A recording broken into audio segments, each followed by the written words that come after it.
Very simple. Young people, let me say this to you. We are gathered here from all over Nigeria. We are seated, everybody by the side. We will listen, everybody, to the same speakers as you're listening to me right now. You will listen to everybody. But it is not everybody that the words will be effective in their lives. It is going to be effective for the person who listens and decides that the prophecies on his head will not go in vain. This is University of Nigeria, Nsukka. Several years ago, I came to this school as a student. Before I came to this school as a student, I was physically challenged at the age of 3. And between the ages of 3 and 10, I was a beggar in my village. Everybody knew me. I was crawling on the floor for 7 good years. I will hang something on my neck. I will go to the marketplace to beg. That was what I was doing for 7 years. And for these 7 years, all my age mates were already in school. I was despised. I was nobody. Until one day, I decided to go to school. And when I got to school, the headmaster made a mockery of me and said to my father, "Why did you bring this one here? What did he come here to do?" He said to my father, "He can't be a student. So take him back home. He can't be a student." And then I asked the man, "What will I do?" If you want to maximize who you are in life, you don't tell stories of what has happened to you. You tell stories of what will I do to come out of what has happened to me. That's the question. So I asked the man, "What will I do?" He said, "Go and learn how to walk." And for 1 year, I was learning how to walk with this stick. And I'll take a step and I will fall. Young people, listen to me. On the journey to success, you're going to fall several times. But when you fall, you're going to get right back on your legs. You're going to write an exam several times, but you won't give up until you pass that exam. You're going to go for interviews several times.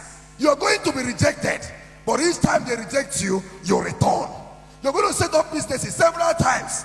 You're going to make mistakes, but a mistake does not define who you are. And so from primary school, working with a stick, I came to this University of Nigeria, Nsukka. And when I entered this school, life was a hell for me. No money to eat, nothing. And then, to make matters worse, I didn't have a leg to walk with. I was telling my driver that brought me that I used to walk from 6 Flats to Akintola Hostel with this stick in my hand. Why? Because I wanted to prove somebody wrong. I knew I might be physically challenged, but that is not who I am. I know that you might not be beautiful according to people's standards, but that's not who you are. I know you might not be as rich as others, but that's not who you are. I know that you might not come from the greatest of families. Young person, that's not who you are. So I came in here, and then I had a terrible experience after I lost my dad. A lecturer, I went to ask him a question in the class, and this man said to me, "Bring the question to the class. I want everybody to gain from this question." So I came to the class, and he said to me, "Come and stand in front of the class at the mass communication department at the Faculty of Arts here." So I stood in front of the class, and this man looked at me and said, "You asked me a question." I said, "They said, let me ask you questions too." He said to me, "When you were entering the university, where did you pass?" I said, "Sir, I passed through the university gate." He said, "When you were passing, who did you see?" I was wondering, what was the need? I said, "Sir, I saw the transporters, the Okada people." Said, "Yes." "Who else?" "I saw the security people." "Yes." "Who else?" "I saw those hawking." He said to me, "Think very well. Who else did you see?" I said, "Sir, I saw those who were begging." He said, "Describe them for me." So I described them to him. I said, "Some of them are blind, some of them are physically challenged." This lecturer pointed me in my face and said to me, "That's where people like you stay, at the gate." He said to me, "Pack your things, go to the gate, sit at the gate and beg." He said to me, "You will never become anything. Your place is at the gate." He said to me, "Look around the class. Is there anybody with a stick in their hand?" He said, "Pack." Listen to me, child of God. Young people, listen. Life is not about the container, but the content. Life is not about the container. It's not about how tall you are. It's not about who you think you are. What can you do? What is inside of you? What prophecy are you carrying? What dream are you carrying? Can I share to you?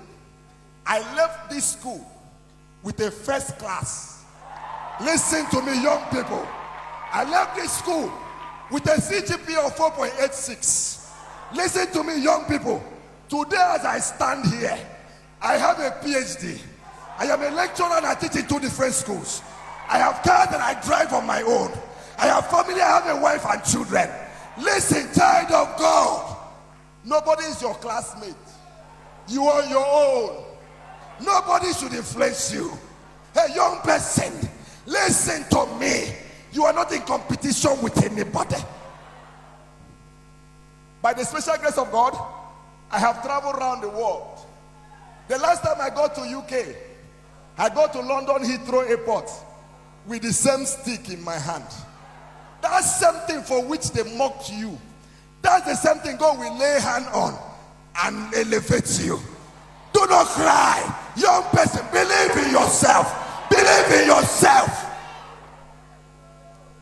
When I got to Heathrow, the white man called me. A church organized a program to train their pastors in London and in Turkey. And they wrote to me and said, come and train our pastors. So when I got to Heathrow, they sent a white man to come pick me. He was carrying a placard with my name, Dr. Kasarachi Innocent.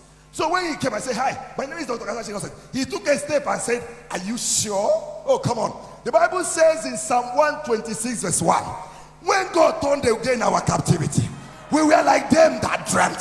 He said to me, are you sure? Youth, can I say this to you? As you come to this program today, I don't know whether you have seen me before, but I want to say to you, no man has a right to stop you. Nobody has a right. No circumstance. No background. You cannot allow your background to put your back on the ground. You cannot allow your background to put your back on the ground. Great things grow out of useless places. So what do you need to do? What do you need to do? We are all seated together here as youths. In the next 10 years, a natural demarcation will take place. We will not all sit together again in the next 10 years. There will be those on top and those below. But the thing about it is that whatever you become is in your hands. Child of God is in your hands. What do you need to do? Number one, if you need to succeed, you need to believe that you can. Life is not about speed. Life is about focus. If you keep heading where you're heading, you will get there. It's not about who gets there first. It's about who gets there best. Number two, if you need to excel, you need to use your hands. Listen, prayer is good. I believe in being a child of God. But without action, prophecy will fail. Without action, destinies will waste. So you need to begin to act. Find something you can do on your own. When I left this school with a first class, I went to Port Harcourt, and for 2 years I was looking for a job, and I would go, they would call me. And when I appeared, they said, we would have taken you, but because of your leg, we won't take you. And for 2 years I was trying, I was dying. Until one day I said to myself, what makes me a graduate is not the certificate, but it's inside of me. So I decided to act on my own. As you go back from here, find something to do with your hands. Number three, if you want to excel, the next thing you must do, close your ears. Close your ears. There's nothing they've not said to me. One day, I was going to Abuja to take part in Church of Nigeria Writers Conference. I got to the airport, and a man came to me. I was trying to check in. He came to me and said, excuse me, sir. I said, yes. He said, please, we don't allow beggars around here. Can you take your things and move out of the airport? Listen to me. If you know where you're going, you don't respond to everything you hear. It's not everything you hear that you respond to. Manasseh was supposed to be great.